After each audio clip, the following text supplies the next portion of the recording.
very tenuous, and I'm afraid it probably sounds quite vague. But I think unless we start to engage with those sorts of resistant agencies and how they are remediating the liberal peace in a range of locations with different results in different places, from Liberia to Sierra Leone to Guatemala to Timor, Bosnia, Kosovo, and so forth. Unless we actually start to see that, we're actually blind to the reality of peace building. This is the reality of peace building. This is what's happening in my view. The changes are marginal. Power is only being hybridized to a degree, and of course the post-colonialist scholars say about hybridity that it is still a recognition of power. It's not half and half, a bit of local and a bit of international. It's still a recognition of power. But it is an example of the ways in which local peace-building agencies, often working within liberal parameters, so they're often human rights organizations or advocacy and accountability organizations, they're working in DDR or different aspects of public service tradition, in liberal guise, are also able to insert some kind of resonant character into this highly externalized, donor-driven project. I don't think that's idealistic. I mean, I think it is actually happening. So the next question is, how do we build a research agenda which can inform policy about these sorts of dynamics and patterns without validating the a priori liberal peace blueprint which we currently have? And I think to do that, probably the all-important next step for peace-building theory is to start to promote and develop southern debates about what peace-building is, about what the international architecture of peace-building should look like, about how security provision, democratization, rights, custom, identity, religion, welfare, these sorts of issues can be viewed from the South. I don't want to create a kind of Manichaean struggle between the North as liberal peace and the South as post-liberal peace, in which they kind of meet and fight it out. But I think unless it becomes more representative in the institutions and so forth, we won't really have the possibility of rescuing the legitimacy of this project, whether it's liberal peace project or post-liberal peace project. And just as an addendum to that, before I conclude, I think the conditions for that are already there. If you look at most of the international agencies, many of the donors, and not just the non-traditional donors, by the way, but also the traditional donors, many of the international NGOs, agencies, monitoring organizations, research outfits, and so forth, they're very heavily populated by, let's say, a much more representative global demographic of scholars, policymakers, and advocates than the kind of mainstream theorists who set the agenda in the North in, let's say, 1960s to 1980s. So the agenda is now there, it's been set, but the debate is much more representative and much more open in the institutions and in the academic fora as well. The question is, how do we persuade people to actually stop censoring their feelings about the liberal peace system, their understandings of the value of local forms of politics, local types of consensus, local forms of, or local demands for material distribution and so forth? Because I feel there's a lot of censorship going on. Still there is a sense that the North has the answers and the South, if you like, must implement. So the liberal peace building project became one of compliance, and the neoliberal project even worse, conditionality. Everyone thought conditionality was a great thing, but I always found there were problems with it because it was a denial of agency, a rejection of agency on the ground, rather than an empowerment of agency and a search for kind of agencies which had something resonant and authentic about it from the point of view of peace building. So if you look at the demographic of people involved in this project, I think there is now great potential for a much more open debate. But to do so, we need to be more open about ethical standards and their remediation. We need to be more, if you like, open about ideology and the way in which the liberal or neoliberal piece has certain ideological bases. We need to also be more open to material questions and the sorts of material questions that affect people in everyday lives, whether it's from state-provided public services, access to localized resources, the mitigation of poverty, the presence of kind of customary notions of land ownership, and so forth. Now, all this is a big challenge, but I'm starting to feel that there is the corpus of knowledge and individuals now in the system. If we could have that debate more openly, beyond the kind of limited ethical and methodological prescriptions we currently have, we might start to find a more resonant form of peace building, which engaged with everyday needs, which had a legitimacy which the current liberal peace, I think, doesn't have, or at least it's in pretty significant crisis, but also conform to some of the more sensitized, if you like, readings of UN and donor documentation. Because as I said at the beginning, it is there in documentation, but it's somehow being missed in its translation to the ground.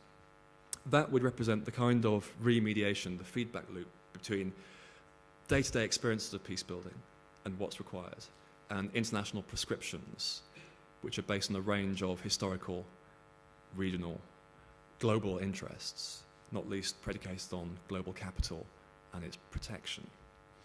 So that would be the very thing the liberal peace builders want. Local agency translating into a social contract, translating into a state embedded in the regional and international peacekeeping architecture. The only proviso is that the post-liberal peace, the recognition of those alternative agencies, however they may be expressed, would involve the modification of the regional and global architecture to represent a range of different... I'm happy to go ahead with that one if you want. Yeah. Okay, on methods, I mean, I think really this is at the heart of the issue. Much of the documentation, much of the policy prescriptions and approaches we have are derived from a kind of particular methodological position. A methodological position which has obviously done a lot of good, because we had a kind of look at the stabilization of Western Europe, for example, derived from a particular approach to how one engages, how one intervenes, how one develops, and so forth. But what if methods have become a protection of privilege and power, have become a way of channeling interests into a set of normative and material structures which maintain a global hierarchy? Not just a material hierarchy in the sense of global capital, but also in terms of the validity of norms and the access of individuals, the subjects, to a range of resources which are implicit in the kind of liberal notion of rights. So, if you like, well, from my perspective, IR, political science, and so forth, when it engages with these sorts of issues in peacekeeping, peace-building, conflict resolution, it has a post-colonial moment. We all of a sudden realize we're kind of colonial anthropologists, and our job is to be missionaries. Roland Paris's brilliant article about the civilizing mission and so on raised those sorts of questions early on. There's a very interesting article in the current edition of International Peacekeeping about peacekeeping as counterinsurgency. I mean, that's just back to the future, or is it back to the past? I don't know. But the idea that the methodological propositions we have today can support peacekeeping as a counterinsurgency project is extremely problematic. It's a defense of power and privilege. So how do we, if we take that post-colonial moment seriously, how do we engage with methods which enable us to engage with the everyday aspects of peace building and power beyond the North, interests and so forth beyond the North? So I think there's a lot to learn from the post-colonial move, if you like, in the sense that they brought in a range of political, cultural, social and economic propositions. You have the kind of the critique of global capital from people like Ilan Kapoor. You have the Spivak and the kind of Barber notions of culture and resistance and so forth, as well, and the kind of methodological propositions get access to that type of knowledge. So a broadening of methods would introduce those kinds of social areas, as well as areas of global So to go to ethnographic method, as a post-development people, running institutional ethnography to understand how organizations actually work, rather than just understanding what they write about themselves, would be a good move. And that's one of the things that I've how institutions have a everyday reality in the ground. O sea, ¿cuáles son sus realidades cotidianas? Mientras que en la ciencia política, pues simplemente nos basamos en documentos, cifras, se les pregunta lo que hacen, y de ahí llegan a conclusiones sobre lo que supone que hacen. Pero en los nuevos planteamientos, pues no hay política, no hay sentido de debate. Necesitamos un conocimiento etnográfico del contenido de la vida cotidiana. Por supuesto, si consideramos los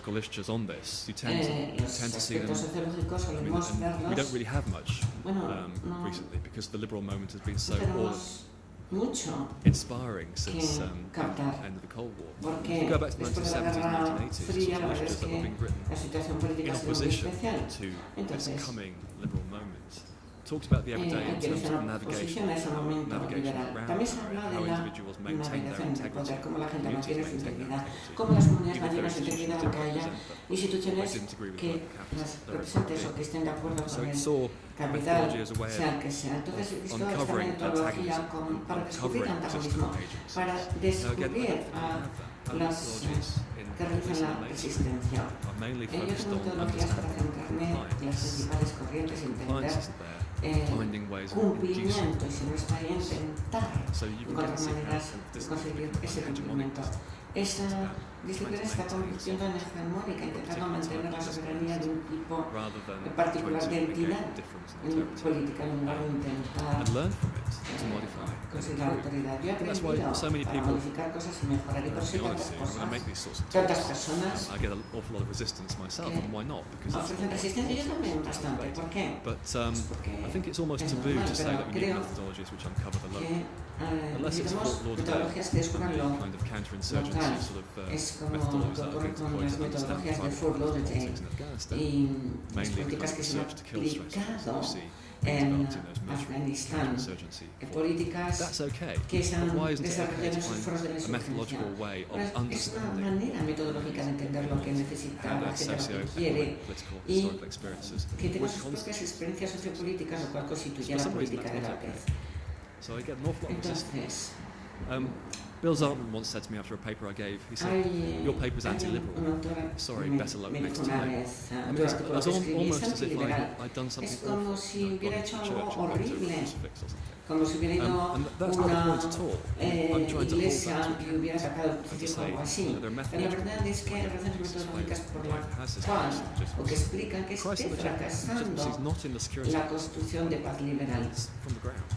Ya It's being visited. debe surgir de las Understand bases that you have to de use la different gente, methodologies which y hay que allow entender esto access, y but not establecer en su base instrumental metodologías access que to permitan ground. acceso, pero And no that's what quite worries acceso me about this sort of instrumental debate. The al big terreno. proviso is, yes, we need to open up Esto me lleva al methodology. debate, sí. IR La policy making needs to make a metodología move beyond its kind of colonial postliberal. positions of projection of Bueno, power and norms and queremos ir interests más allá de in las ways which propuestas claims to do good for certain people. postcolonialistas, postcoloniales. But it needs to Bien. find ways of making it Hay representative, so que it's not definir instrumentalizing. So you métodos don't essentially maneras de use, votar let's representantes say, para no centralizar custom in a particular excesivamente. location or tribal politics, Por ejemplo, pues, the políticas needs tribales of the particular o las situation. necesidades y argumentos que I think prevalecen en it's la very situación en difficult for particular. liberal Creo que esto institutions to es do, muy difícil because our de realizar whole por parte de las raison instituciones d'être liberales, is porque to nuestra raison to d'être make a policy es is to descentralizar, de hacer generalize, y is to find hacer a una way of política generalizada, es within the norms of encontrar una manera de a captar set of dentro de una processes, de un marco normativo una serie de procesos que se puedan rugged realizar. Se trata de una especie de enfoque pragmático, northern fragmentado, politics, que es mainly as a enfocado a las result of políticas del this norte. Y entonces methodological quizás positivism, esto sea un positivismo very metodológico much the case que in North America, es lo less que ha so ocurrido in en Europe, of Norteamérica, course, sobre todo mucho menos particularly in peace en research. Europa, que sí hay una especie de bolsas. So, I think esa ethnographic metodología, methods, sobre todo a nivel de action investigación. research, institutional ethnography. Investigación, This is not to displace the etnografía methodology institucional, that todo we use. esto no, We still estas need las to know what the metodologías Gini coefficient que is. he utilizado. We still need to know Pero necesitamos how todavía peace saber operations cómo las compare across operaciones de these mantenimiento de paz pueden han sido en distintos lugares, por tipo de cosas que hace Harris y otros. Eso también es importante, pero también podríamos, o por lo menos es lo que yo pienso, podríamos no sense tener of una positionality of that. visión muy sesgada And en nuestra if you investigación. want to put it bluntly, En fin, para that has decirlo resulted in the claramente, esto wiping da lugar out of the en que views, se hayan reactions, barrido las rights of millions of visiones, because we tend to focus on derechos, the puntos states, de we vista don't de care who lives in millones them. de personas, porque So they're just not there. tendemos a centrarnos en So los to come estados, back pero to no hay the estados, debate no which has están become ahí. very